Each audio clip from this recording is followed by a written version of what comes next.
Assalamualaikum warahmatullahi wabarakatuh. Perkenalkan, nama saya Faya Cesario Marsono. Saya di sini akan mempresentasikan untuk ujian akhir praktikum Bisnis Input Pertanian, yaitu identifikasi herbisida, pupuk organik, dan benih padi. Di sini pengelompokan herbisida untuk mengendalikan gulma. Gulma adalah rumput liar yang tumbuh di antara pertanaman budidaya. Gulma akan menjadi pesaing dalam memperoleh nutrisi atau unsur hara, air, dan sinar matahari, sehingga keberadaan gulma dapat mengganggu pertumbuhan tanaman utama. Gulma pada tanaman biasanya dikendalikan dengan cara penyiangan. Namun, pengendalian gulma dengan cara ini dirasa kurang efektif untuk di daerah yang jumlah tenaga kerjanya terbatas. Untuk itu, solusi pengendalian gulma yang efektif dan efisien adalah dengan menggunakan herbisida. Herbisida adalah bahan kimia yang digunakan untuk mengendalikan tumbuhan pengganggu atau gulma seperti rumput, alang-alang, dan semak liar. Aplikasi herbisida biasanya ditentukan oleh stadia pertumbuhan tanaman utama dan gulma. Nah, di sini pengelompokan herbisida berdasarkan pertumbuhan gulma.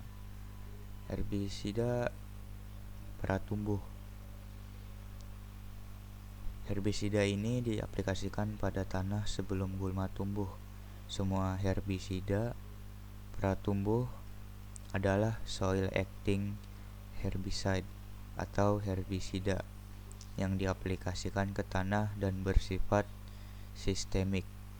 Contohnya adalah herbisida ini yaitu diuron, bromasil, oxadiazon, oxiflorfen, ametrin, butaklor, dan metil metsulfuron. Herbisida pasca tumbuh. Herbisida ini diaplikasikan saat gulma sudah tumbuh. Semua herbisida pasca tumbuh adalah foliage applied herbicide atau herbisida yang diaplikasikan ke gulma dan bisa bersifat sistematik ataupun non-sistemik. Dan contohnya sudah ada di sini. Selanjutnya, pengelompokan herbisida berdasarkan tipe translokasi dalam tanaman. Herbisida kontak atau tidak ditranslokasikan. Herbisida kontak mengendalikan gulma dengan cara mematikan bagian gulma yang terkena langsung dengan herbisida. Sifat herbisida ini tidak ditranslokasikan atau tidak dialirkan dalam tubuh gulma. Contoh herbisida kontak yang bersifat selektif yaitu oxiflorfen, oxadiazon, dan propanil. Sementara yang bersifat non-selektif seperti prakuat dan glufosinat. Yang kedua, herbisida sistemik atau ditranslokasikan. Herbisida sistemik dapat mematikan gulma melalui translokasi racun ke seluruh bagian-bagian gulma. Herbisida jenis ini dapat diaplikasikan melalui tajuk maupun melalui tanah. Contoh herbisida yang melalui tajuk yaitu herbisida glifosat, sulfosat, dan ester.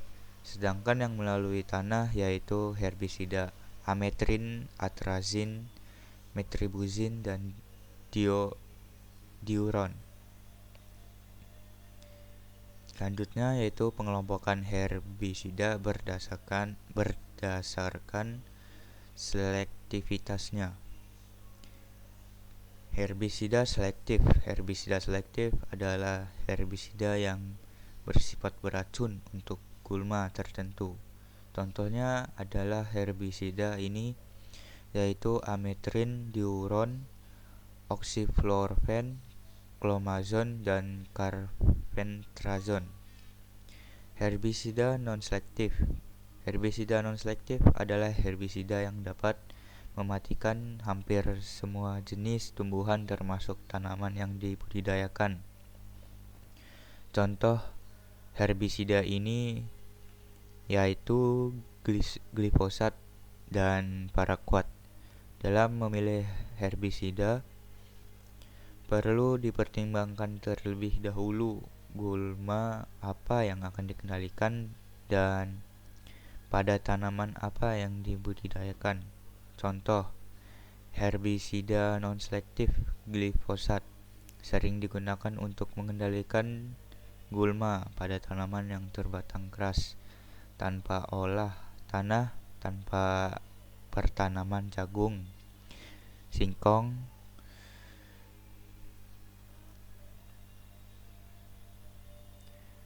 perkebunan sawit, nanas, dan mangga.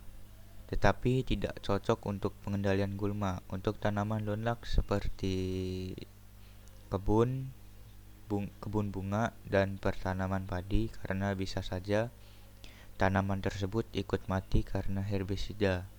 Yang artinya tanaman seperti kebun bunga dan pertanaman padi itu tidak cocok memakai herbisida.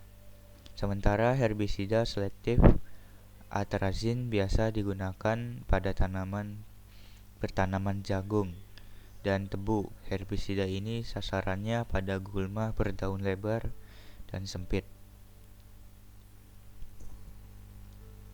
Selanjutnya yaitu pupuk organik.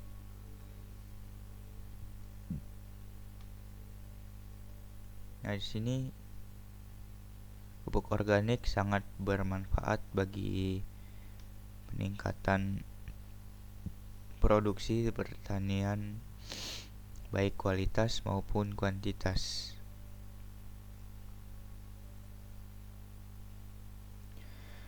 Mengurangi pencemaran lingkungan dan meningkatkan kualitas lahan secara berkelanjutan. Penggunaan pupuk organik dalam jangka panjang dapat meningkatkan produksi lahan dan dapat mencegah degradasi lahan.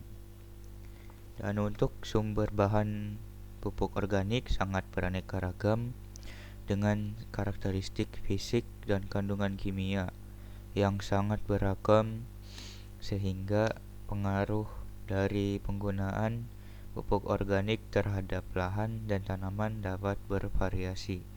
Selain itu, peranannya cukup besar terhadap perbaikan sifat fisika, kimia, biologi, tanah, serta lingkungan.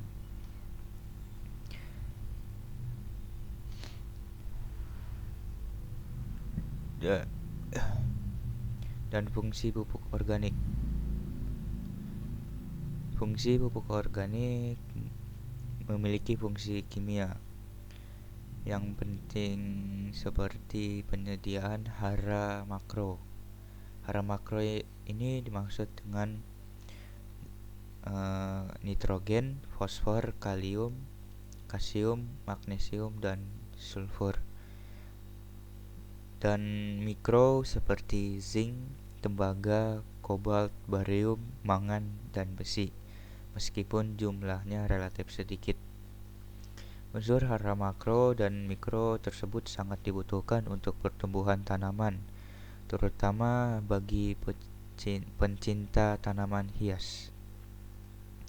Keuntungan dan manfaat dalam pupuk organik adalah pupuk organik mampu berperan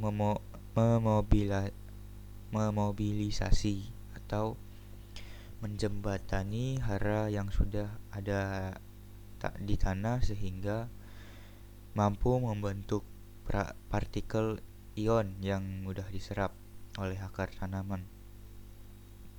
Pupuk organik berperan dalam pelepasan hara tanah secara perlahan dan kontinu, sehingga dapat membantu dan mencegah terjadinya ledakan suplai hara yang dapat membuat tanaman menjadi keracunan.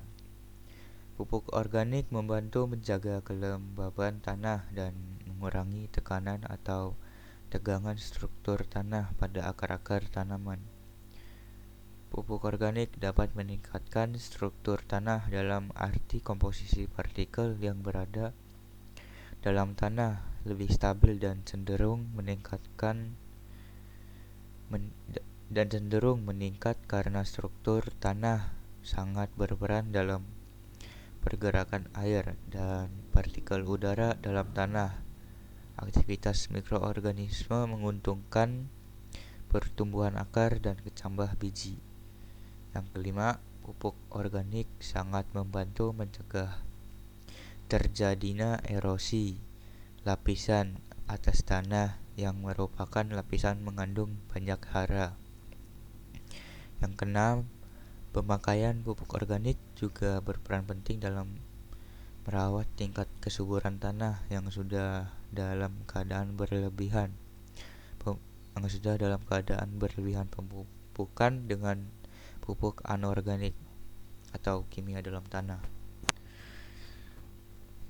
Yang ketujuh, pupuk organik berperan positif dalam menjaga kehilangan secara luas hara, nitrogen, dan fosfor terlarut dalam tanah. Yang kedelapan adalah keberadaan pupuk organik yang tersedia secara melimpah dan mudah didapatkan.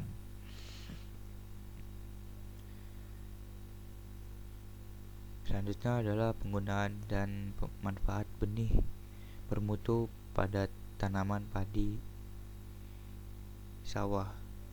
Manfaat benih bermutu mempertahankan sifat-sifat unggul, termasuk hasil yang tinggi dari varietas yang bersangkutan.